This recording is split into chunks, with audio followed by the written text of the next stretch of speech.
Shalom, shalom. This week, we'll read Parashat Rאה in Shul. And this week, the Parsha is so special in so many ways. But one of the reasons why it's so special, it's because it contains not less than 55 mitzvot out of 630 mitzvot that we got from Hashem. 55 mitzvot in one Parsha is a lot. It's the second to the largest Parsha that contains Parashat Ki-Tetzeh, which contains 74 mitzvot. In this week's Parsha, the first mitzvah we got is עבד תעבדון את כל המקומות אשר עבדו שם הגויים אשר אתם שם יורשים אותם את אלהיכם על הערים הרמים ועל הגבעות ותחת כל עץ רענן ונתתתם את מזבחותם ושיברתם את מצוותם ואשריהם תשרפון באש ופסלי אלוהיהן תגדעון ואיבדתם את שמם מן המקום הזה. Those two psukim comes to explain that the first mitzvah is to destroy, to eliminate, to burn every place of avodah zarah that is in Eretz Israel. And then the next pasuk says, "Lo ta'asun ken la'Hashem."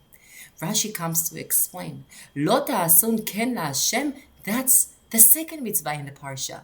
The second mitzvah is, Sefri HaChinuch explains, we're not allowed to erase Shem Hashem, and we're also not allowed to break even one stone in Beit HaMikdash, but also in every place that there is Avodat Kodesh like Shuls. 20 years ago, in Eretz Israel, there was an evacuation. A tragic, sad, heartbreaking story that is still going on.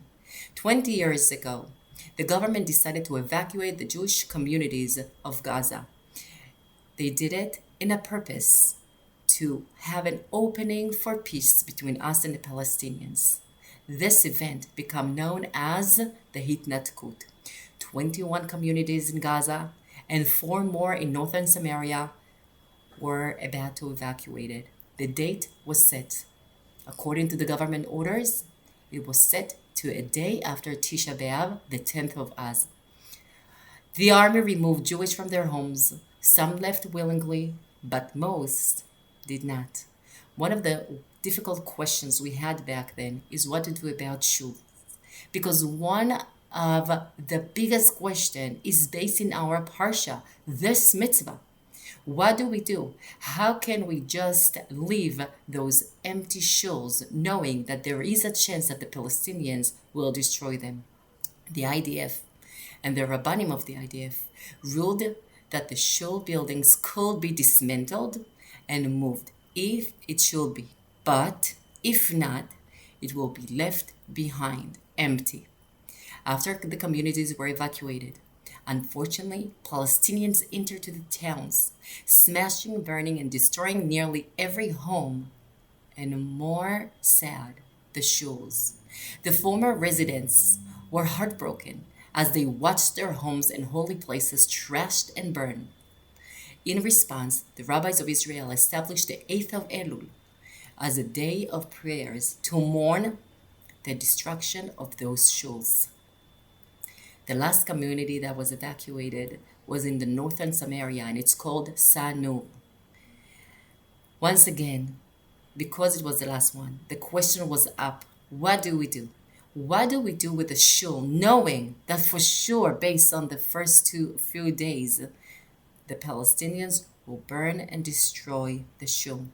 On September 19, 2005, a decision was made that the shul could not be demolished, nor could it be dismantled.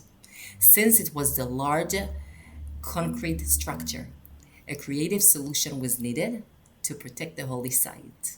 The rabbis with the residents of Sa-Nur came together with a brilliant solution. Actually, it was a very creative solution. They decided to bury the shul. I never heard such a thing, but they did. They came up with an idea that they wanted to protect the shul, and in order to protect it, they will have to bury it. So first, they filled up the entire interior with dirt. Then they piled up tons and tons of dirt over the building, creating an artificial hill in the center of the community. That was a brilliant idea. For nearly 20 years, no one knew what happened to it. Everyone waited for the day that they will be back and they will see what happened to their dear Shul. And what happened? Only a week and a half ago, after 20 years, they took shovels. After getting approval from the government that it's okay, they went on buses, loaded their families on buses, and they went to Sa-Nur. They rushed to the spot where the shul had stood, and there they saw the hill that they themselves had created to protect it. Immediately they began digging to uncover the building and restore the shul. From that day until today, for 10 days in a row, they're still working, removing the dirt and uncovering the shul. We hope that soon Sa-Nur will be back into business and the shul will reopen. I think that this is a miracle. And it's very surprising when I found that Masechet Brachot gives us a special bracha that we can say exactly for that time. The Gemara in Masechet Brachot says, Haro'eh Batei Yisrael b'yishuvan omer Baruch Matziv Gvul Almana. This bracha of Matziv Gvul Almana is an unfamiliar bracha. What is this bracha that we need to say? Well, in the Nevi'im, in the Ketuvim, and the Gemara, there are many places where that we can see that Eretz Israel is like an almana, a widow. The most famous pasuk is the first pasuk in Megillat Eicha. Eicha yashva badad, ha'ir rabati am hayta ke'almana. The Gemara, the Torah, takes Eretz Israel after the Churban and says that it's like Isha Almana, like a widow. But my question is, a widow is a woman that her husband unfortunately died and he will never be back. And if that is what it means, why are we, Am Israel, are like Isha Almana? Because in the future, ba'atid, הקדוש ברוך הוא will restore עבודת בית המקדש. אמן ובמהרה בימינו. So why do we say that Am Israel is like an almana, like a widow? Rashi explains, Hayta ke'almana. Don't read it almana. Don't read it a widow, but ke'almana, like a widow. Rashi says, ולא אלמנה ממש, אלא כאישה שהלך בעלה למדינה הים, ודעתו לחזור אליה. Rashi explains, almana, in our case, is a temporary situation. A woman that doesn't have a husband, but it's only temporary. The husband will be back. Rashi also explains in Masechet Brachot, when he explains the bracha of Baruch Matziv Gevul Almana, כגון ביישוב בית שני. Rashi lived as an estimate 970 years after Churban Beit Sheni. And he explains that between Beit Rishon to Beit Sheni, there was around 70 years. But during those 70 years, everybody waited.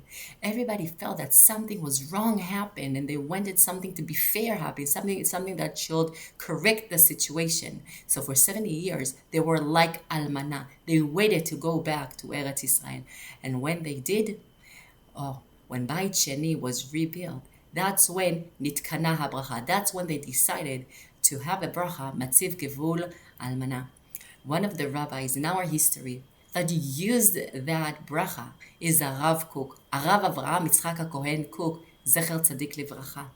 When Rehovot, the city, just started to rebuild, in the beginning of the way, he came to visit and he saw the way that it's rebuilt, so beautiful. So he wrote down a letter to his brother and he tried to describe the water system in the town and also how they planted lots of trees to give shade to the city. And then he ended up the letter saying, Baruch Matziv Gevul Almana. The second one, before Harav Kook, that used that bracha of Hamatziv Gevul Almana was Hagra, Hagaon Milvilna. Whenever Hagaon Milvilna was listening and hearing that one of his Talmidim is going to Eretz Israel, is making Aliyah, he gave them a bracha. He says, Ashreichem, שתזכו לקיים מצוות יישוב ארץ ישראל, להיות שותפיו של הקדוש ברוך הוא, הבונה ירושלים, המציב גבול אלמנה, המרחיב גבול ישראל. So those days, when we see how the Shul in Sa-Nur is revealed and rebuilt, and when we see so many people, even from here, from our town, from the States, are making Aliyah, especially now during August time, this is the time that everybody are making Aliyah, and they're going, and they build yeshuvim, they build communities in Eretz Israel, and they're helping to get those communities stronger. That is definitely the time to use also the bracha of Hachatam Sofer, when he says, Hashem yarchiv gvulchem, ויציב גבול אלמנה במהרה בימינו, ונעלה לציון ברינה. Thank you. Shabbat Shalom.